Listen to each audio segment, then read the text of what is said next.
Shalom saudara sekalian dalam Kristus Yesus.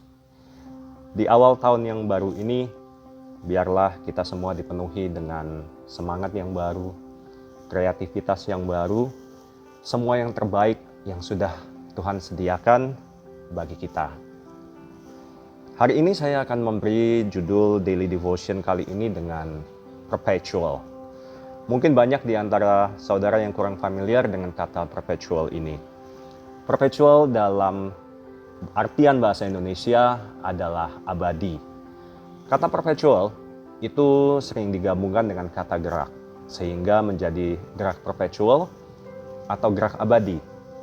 Nah, artian gerakan abadi adalah suatu alat atau sistem yang bila gerakan tersebut telah dimulai, maka akan berlanjut selamanya, tanpa ada energi yang dari dalam maupun dari luar. Seperti yang saya tunjukkan di klip video berikut. Nah, kita sebagai manusia sering merasa hidup ini adalah sebuah gerak perpetual. Kita baru saja menyelesaikan tahun 2020 yang penuh dengan tantangan. Kita memasuki tahun 2021 dengan penuh pengharapan, dan tanpa terasa dalam 12 bulan lagi tahun 2021 akan berakhir juga.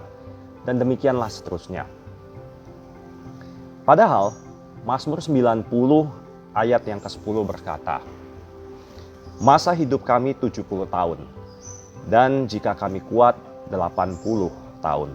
Dan kebanggaannya adalah kesukaran dan penderitaan, sebab berlalunya buru-buru dan kami melayang lenyap." Saya suka terjemahan di New Living Translation yang lebih jelas lagi berkata demikian. 70 years are given to us. Some even live to 80. But even the best years are filled with pain and trouble.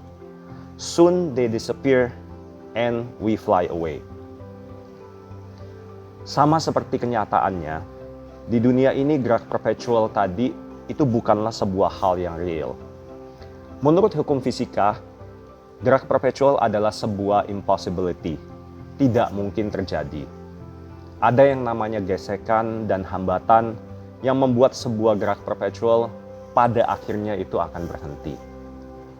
Hidup manusia pun juga demikian.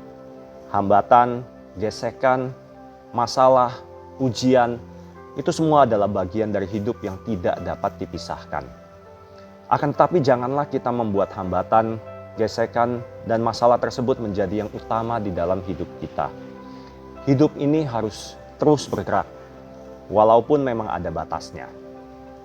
Yang penting bukan berapa lama hidup ini atau gerakan ini berlangsung, tetapi yang lebih penting adalah apa yang terjadi selama hidup ini berlangsung. Tuhan Yesus sendiri selama hidupnya di dunia hanya mengajar lebih kurang sekitar 3,5 tahun. Sungguh bukan waktu yang terlalu lama. Tetapi bukan berapa lama atau singkatnya waktu Tuhan Yesus mengajar, melainkan apa yang diajarkannya. Dan akibat dari pengajaran Tuhan Yesus yang 3,5 tahun itu, masih tetap kita nikmati sampai sekarang ini, 2000 tahun kemudian. Hidup manusia memang tidak kekal, tidak perpetual. Yang kekal dan abadi itu hanya satu, yaitu Tuhan dan firman-Nya.